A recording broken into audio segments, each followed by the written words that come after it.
అందర మర్యాదలు మన సంఘమును స్థాపించినటువంటి మన దైవచనులైనటువంటి మన మధ్యన లేకపోయినప్పటికీ మన ఆత్మీయ తల్లిదండ్రులైనటువంటి విమలేశ్వరమ్మ గారికి, అలాగే అయ్యగారికి కూడా నవందర మర్యాదలు, చిట్టక్క గారికి, చిట్టక్క కుటుంబానికి, సంఘములకు, సంఘ పెద్దలకు, సంఘ విశ్వాసులకు కూడా వందన మర్యాదలండి. ముఖ్యంగా మనము 4 మాటలను కూడా వివరించుకున్నారు. అలాగే 5వ మాటలు మనం అన్నాం కనుక అటు ఇటు తిరగవద్దు. ఎందుకంటే ఈ 7 మాటలు కూడా చాలా విలువైనవి, శ్రేష్టమైనవి, బలమైనవి. అందుకని ఈ మాటలను మనము పక్కన పెట్టకూడదు.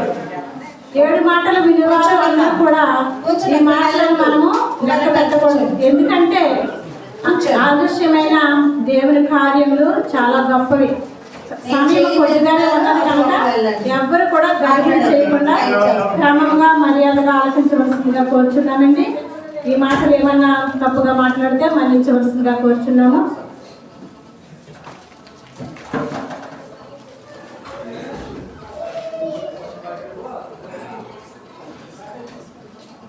దేవుని నామానికి వందనాలు కలుగును గాక. యోహాను సువార్త 19వ అధ్యాయము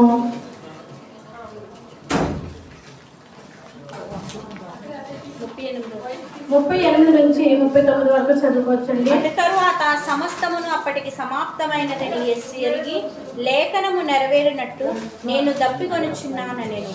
చిరకతో నిండి ఉన్న యొక్క పాత్ర అక్కడ పెట్టి ఉండెను గనుక వారు ఒక స్పాంజి చిరకతో నింపి హిస్సోపు కొడకకు తగిలించి ఆయన నోటికి అందించిరి. దేవుడు పరిశుద్ధ వాక్యం దీవించుగాక. చిన్న ప్రార్థన. మహిమా స్వరూపంగా ప్రియ పరలోకపు తండ్రి, నీ వందనములు, స్తుతులు, స్తోత్రములు నాయన. కృప కలిగిన యేసు ప్రభువా, ఈ కృపగల పాదములకు వందనాలు తండ్రి. మొదటి మాట నుంచి ప్రభువా నాయన 4 మాటలు కూడా ప్రభువా పనికి వారిలో మీరు ఉన్నారు. దేవానికి స్తోత్రములు తండ్రి. ఇదిగో నాయన 5వ మాట నాయన నేను చెప్పడానికి ఎందుకు పనికి రానిదానైనప్పటికీ తండ్రి, బలహీన ఘటమునైనప్పటికీ తండ్రి నాయన చెప్పడానికి నిలబడేది నేను కానీ నా ప్రభా, నా నోటికి బూరగా మీరు వింటూ ప్రభా నాయన మీరేం జరిపించి సహాయం చేయమని, దీవించమని, ఆశీర్వదించమని యేసు పరిశుద్ధ నామమున అడిగేటున్నాను తండ్రి. ఆమేన్. అటు తర్వాత సమస్తము అప్పటికి సమాప్తమైనదని ఎరిగి యేసు లేఖనము నెరవేరినట్లు నేను దప్పుకొనుచున్నాను అనెను. అప్పటికి ప్రభువారు ఏమి చెయ్యాలో లేఖనంలో ఏమైతే ఉందో అన్నింటినీ కూడా అప్పటికి సమాప్తము చేశారంటండి, నెరవేర్చారంట. ఇప్పుడు ఎవరైనా మనకు ఒక పని అప్పగించారనుకోండి, ఆ పని మనము సగం చేస్తామా, మధ్యలో వదిలేస్తామండి? పూర్తి చేసి అప్పుడు ఏం చెప్తామంటే ఈ పని సమాప్తము అని చెప్తాం. అంతేగానండి సమాప్తము అయిందని ప్రభు ఎందుకు చెప్పారంటే, దేవాది దేవుడు ఆత్మీయ తండ్రి దేవునికి అప్పగించిన పని మొత్తమును సమాప్తము చేసి అప్పుడు ప్రభు సమాప్తమైందని చెప్పారంటే, చెప్పినప్పుడు దేవుడు ఈ లోకానికి ఎందుకు వచ్చారండి? ఆత్మల దాహం కొరకు వచ్చారు. ఆత్మల దాహం కొరకు వచ్చిన తండ్రి ఏమంటున్నారంటే, ఆయనే లోకంలో ఉన్న వారి దాహాలు తీర్చే ఆయన కానీ ఆయన దాహమడుతున్నాడేంటి అని మనం అనుకోవచ్చు.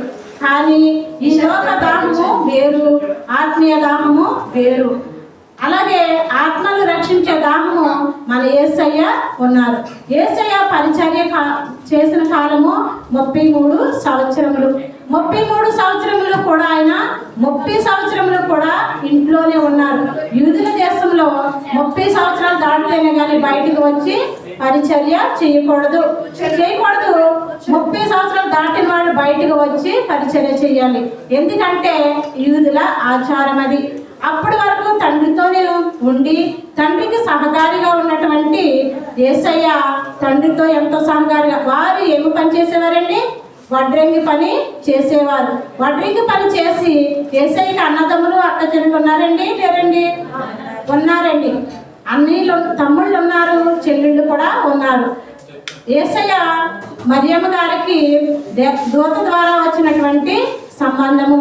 కానీ అలాగే మరియమ్మకి యేసేపు గారికి పెళ్ళైన తర్వాత 4 కుమార్తెలు కూడా పుట్టి ఉన్నారు. అలాగే తల్లి ఉన్నది, తండ్రి కూడా ఉన్నారు. ఉన్నప్పటికీ కూడా ఆయన కుటుంబాన్ని ఎంతగానో ప్రేమించి ఎంతో పోషించి, ఇంట్లో కుటుంబానికి పెద్ద ఎవరండి? ఫస్ట్ మొదటగా తండ్రి, రెండవదిగా కుమారుడు. ఫస్ట్ ఎవరు పుడతారో ఆడవాళ్ళైనా మగవాళ్ళైనా ఇంటి బాధ్యత అంతా ఎవరు తీసుకోవాలి? పెద్దవారు తీసుకోవాలి. పెద్దవారు తీసుకున్నప్పుడు ఆ కుటుంబం ఎలా ఉంటుందండి? చాలా చక్కగా ఉంటుంది, ఎంతో ప్రేమతో ఉంటుంది. అంతేగాని నువ్వు నేను వేరు, నువ్వు అంటే నాకు పడదు అని అనుకుంటే ఆ కుటుంబం ఎప్పుడు చల్లా చెదురైపోతుంది. అలా మనం ఉండకుండా ప్రభు ఎంతో ఆప్యాయతతో ఆ కుటుంబాన్ని కట్టారంటండి. కట్టినప్పుడు వారి అన్నదమ్ములందరూ కూడా ప్రభు అంటే ఇష్టం లేదు, వారికి ఇష్టం లేదు, ఇతను ఇలాగే చెప్తాడు, ఇతను ఇలాగే చేస్తాడు అని ప్రభుని ఎప్పుడు కూడా వ్యతిరేకంగానే చూసేవారుగా ఉండేవారంటండి. అయినప్పటికీ ప్రభు వారిని ఎప్పుడు కూడా దూషించలేదంటండి. దూషించకుండా ప్రభు ఒకరోజు వాక్యంలో చూసుకున్నట్లయితే ఒక రోజు శిష్యులతో కలిసి ఆయన ప్రయాణం చేస్తున్నారంటండి. ప్రయాణం చేసినప్పుడు యోహాను సువార్త 4వ అధ్యాయం 5 చూసినట్లయితే ఎవరైనా సహకరిస్తారండి? 4వ అధ్యాయము 5వ వచనం అండి. లేదు, 4:5 అండి. ఆయన సమరయ మార్గమున వెళ్ళవలసి వచ్చాను కనుక యాకోబు తన కుమారుడైన యోసేపుకు ఇచ్చిన భూమి దగ్గరనున్న సమరయలోని సుకాను ఒక ఊరికి వచ్చాను. ఆమె దేవుడు వాక్యం దీవించును గాక. అలాగే దేవుడు మధ్యాహ్న సమయంలోని ఒక దేశమునకు సమరయ స్థలమునకు వస్తున్నారంటండి. వచ్చినప్పుడు ఆయనతో కూడా ఎవరు వచ్చారండి? శిష్యులు కూడా వచ్చారంటండి. శిష్యులు వచ్చి ఊర్లోనికి వెళ్ళి రొట్టెల కోసం వారు వెళ్ళారంట. ప్రభు ఆ బావి దగ్గర కూర్చున్నారంటండి. ఎవరైనా బావి దగ్గరికి ఎప్పుడు వస్తారండి? ఉదయమే వస్తారు, లేదంటే సాయంకాలం వస్తారు. మిట్ట మధ్యాహ్నము ఎవరు కూడా నీళ్ళకి రారు కదండి. ఆ సమరయ స్త్రీ మిట్ట మధ్యాహ్నం ఎందుకు వచ్చిందంటే అక్కడ ఎవరు ఆమెను చూడకుండా ఉంటారని ఆమె వచ్చింది. ఆమె మధ్యాహ్నం వస్తాదని ఎవరికి తెలుసండి? ప్రభు వారికి తెలుసు. ప్రభు వారికి తెలుసు కాబట్టి ప్రభు అక్కడికి వచ్చారు. వచ్చి ఏమంటున్నారండి? నీవు నాకు నీళ్లు ఇస్తావా అని అడిగితే ఆమె ఏమంటుంది? నీవు యూదుడువు, నేను సమరయురాలిని, నీకు నాకు పొత్తేంటి అంటుందండి. అయినప్పటికీ ప్రభు ఏమంటున్నారండి? నా దగ్గర ఏమీ లేవు కదా, అందుకని నాకు నీళ్లు కావాలి అని అడిగి అప్పుడు ఏమంటున్నారంటే నీకు భర్త ఉన్నారు, ఇప్పుడు 5 భర్తలు నీకు ఉన్నారు, ఇప్పుడు ఉన్నవాడు నీకు భర్త కాదు అని చెప్పినప్పుడు ఆమె వెంటనే షాక్ అయిపోయిందంటండి. మన గురించి ఎవరన్నా ఏదన్నా తెలిసినట్టుగానే చెప్తే మనం ఏమనుకుంటామండి? అమ్మ బాబోయ్ ఎన్ని నిజాలు ఇంకెలా తెలిసిపోయి అని మనం అనుకుంటాం కదండి. అలాగే ఆయన చెప్పగానే ఆమె వెంటనే ఆయన్ని గుర్తించిందంటే ఈయన మెస్సయ్యా అని వెంటనే ఆయన గుర్తించి వెంటనే ఆమె ఊరిలోనికి పరుగున వెళ్ళి నేను మెస్సయ్యను చూశాను, మీరు కూడా రండి అన్నప్పుడు వారు ఈమె చెప్పిన మాట విని వారందరూ కూడా వచ్చి మెస్సయ్యను చూశారంటండి. మెస్సయ్యను చూసినప్పుడు ఆ వారందరూ కూడా ఆయన చేసినటువంటి క్రియను చూసి వారు కూడా ఆ సమరయ స్త్రీ వల్ల ఆ దేశం అంతా కూడా అక్కడ రక్షించబడింది. అలాగే మనము రక్షించబడే వారి గుంపులో ఉన్నామా, రక్షించబడని వారి గుంపులో ఉన్నామా అన్నది మనమే ప్రశ్న వేసుకునే వారు ఉన్నాం. ఎందుకంటే ఈ 40 దినాలు చేస్తున్న మనము ఈ 40 దినాలని ఆచారంగా కాకుండా, అలవాటుగా కాకుండా ఈ 40 దినాలు మనము ఎంతో క్రమంగా చేసి ఈ క్రమాన్ని ఎప్పుడు మనము తప్పిపోకూడదండి. ఎందుకంటే పరిశుద్ధ వారాల్లో పరిశుద్ధంగా ఉండి తర్వాత ఏమీ చూడలేదే అనుకుంటే అది మాత్రమే అంతవరకు కరెక్ట్ కాదు. ఏంటంటే ఇప్పుడు మనము కడవరి దినాలలో ఉన్నాము. కడవరి దినాల్లో ఉన్నాము కాబట్టి ప్రతి ఒక్కటి కూడా మనము చాలా భయంకరమైన దేశంలో మనం ఉన్నాము. ఇప్పుడు జరుగుతున్న పరిస్థితులను బట్టి చూస్తే చాలా భయంకరం. ఏ క్షణాన్ని ఏం సంభవిస్తుందో మనకి తెలియట్లేదు.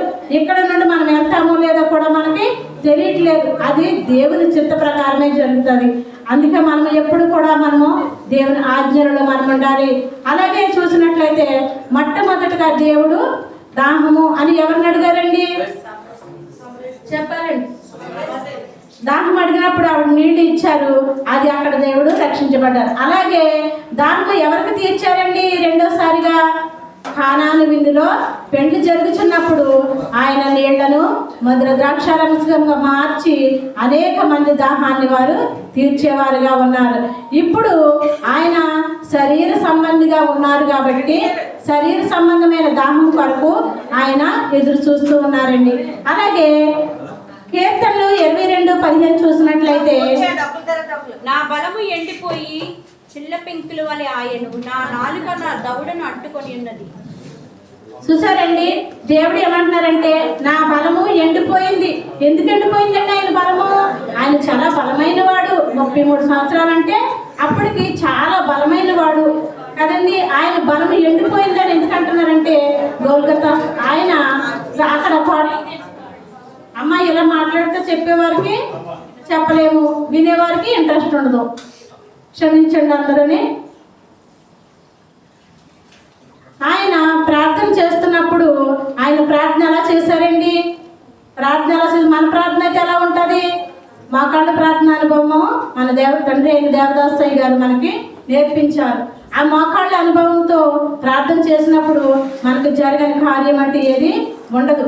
ఆ అనుభవము నేను చూస్తాను కాబట్టి నేను చెప్తున్నాను. నా అనుభవం ఏంటంటే, నేను ఇక్కడికి వచ్చేటప్పటికి నాకు అసలు ఎందుకు పనికి రాని దాన్ని నా దగ్గర అయితే ఏమీ లేదు. నన్ను దేవుడు ఎంత ఆత్మీయ స్థితిలో ఉంచారంటే, నా ప్రార్థన నా తండ్రి చేసిన ప్రార్థన, సంఘం చేసిన ప్రార్థనని నేను ధైర్యంగా చెప్పగలను. నేను ఎందుకు పనికిరాని దాన్ని, ఏ యోగ్యత లేని దాన్ని, అయినప్పటికీ దేవుడు నన్ను ఎలా నిలబెట్టుకున్నారంటే ఆయన కృప, ఆయన యొక్క దీవెన అని నేను చెప్పగలను. నాకు ఎవరు ఆశ్రయం లేదు, దేవుని నేను ఆశ్రయిస్తాను. అలాగే మీరు కూడా ఉండాలని అడుగుతున్నాను. దేవాది దేవుడు మన కొరకు ఏం చేశారండి? ప్రార్థన చేశారు. ప్రార్థన చేసినప్పుడు ఆ రోజంతా ప్రార్థనలో ఉన్నప్పుడు ఆయనలో ఒంట్లో ఉన్న నీరంతా ఏమైపోయిందండి? చెమట బిందువులన్నీ కూడా రక్తంగా మారిపోయాయంటండి. మనం ప్రార్థన చేస్తే మన కళ్ళలోంచి నీళ్లు కూడా రావు, కానీ ఆయన ప్రార్థన చేసినప్పుడు ఆ ప్రార్థనలోంచి నీళ్లు రక్త బిందువులుగా మారిపోయి మొత్తం అంతా కూడా కారిపోయిందంటండి. ఒక్క పట్టు కూడా రక్తం ఆయనలో లేదు. లేకపోవడంతో ఆయన శిలువకు అప్పగించినప్పుడు ఆ మండు టెండలో ఆ గాయములు ఎండిపోతున్నాయంటండి.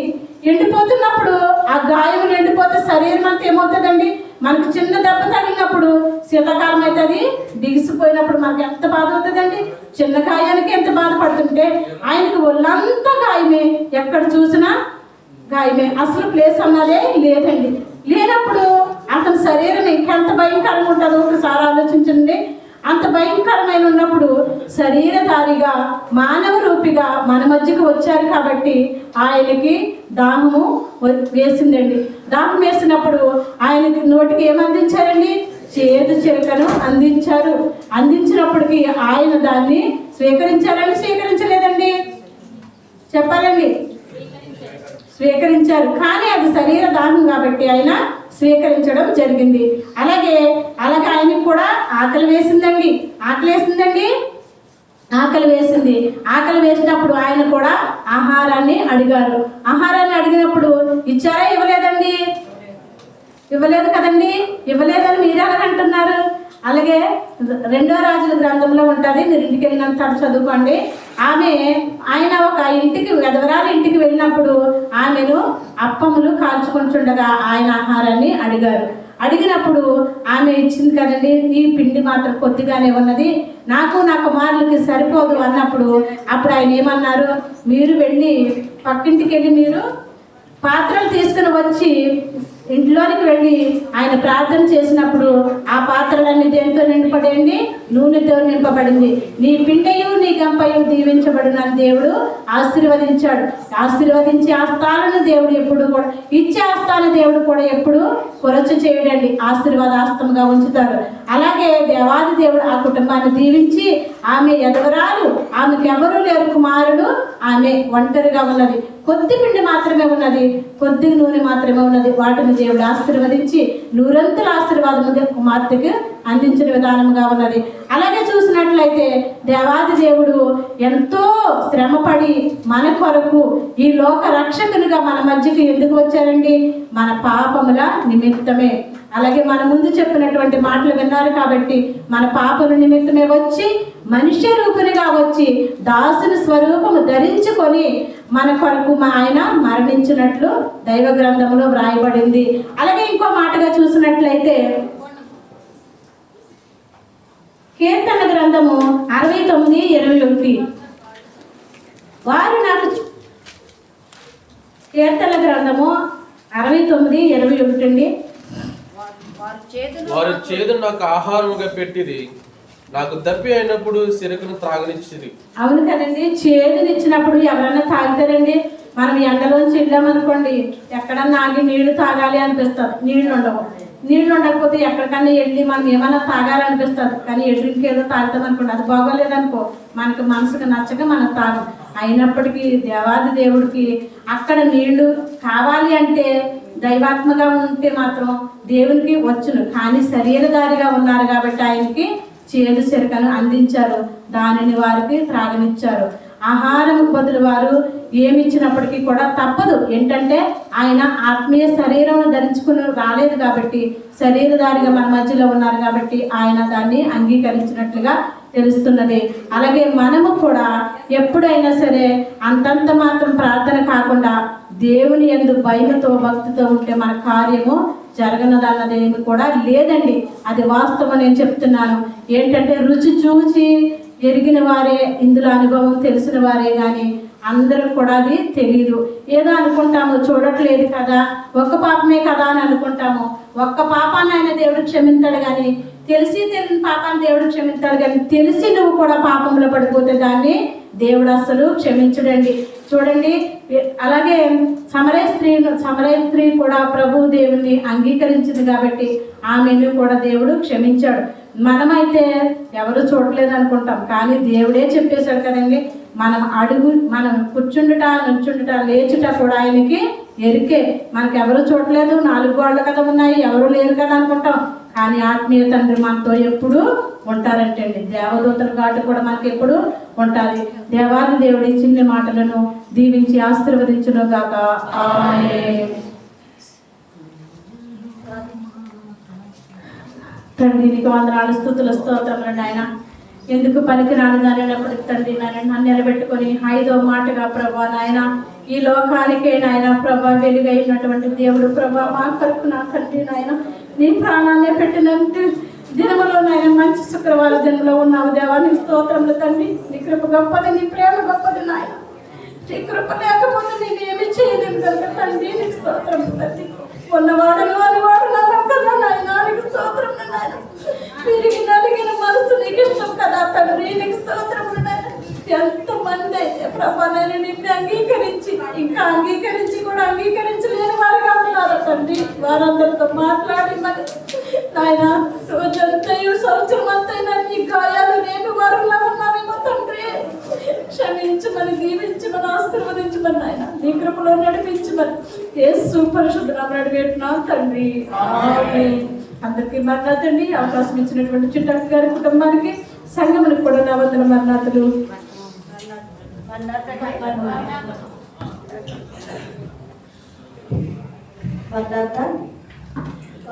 ఇంకా ఎవరైనా మరి పాస్వర్డ్ చేసుకునేవారు గమనించండి. మెదకండి, పాత శుద్ధి చేస్తున్నారని నవ్వుతో కూర్చోకండి. ప్రభు చేస్తున్నారు, భయం భక్తులతో చేయించుకోవాలి. నవ్వు వస్తుంది, నవ్వుతున్నారు.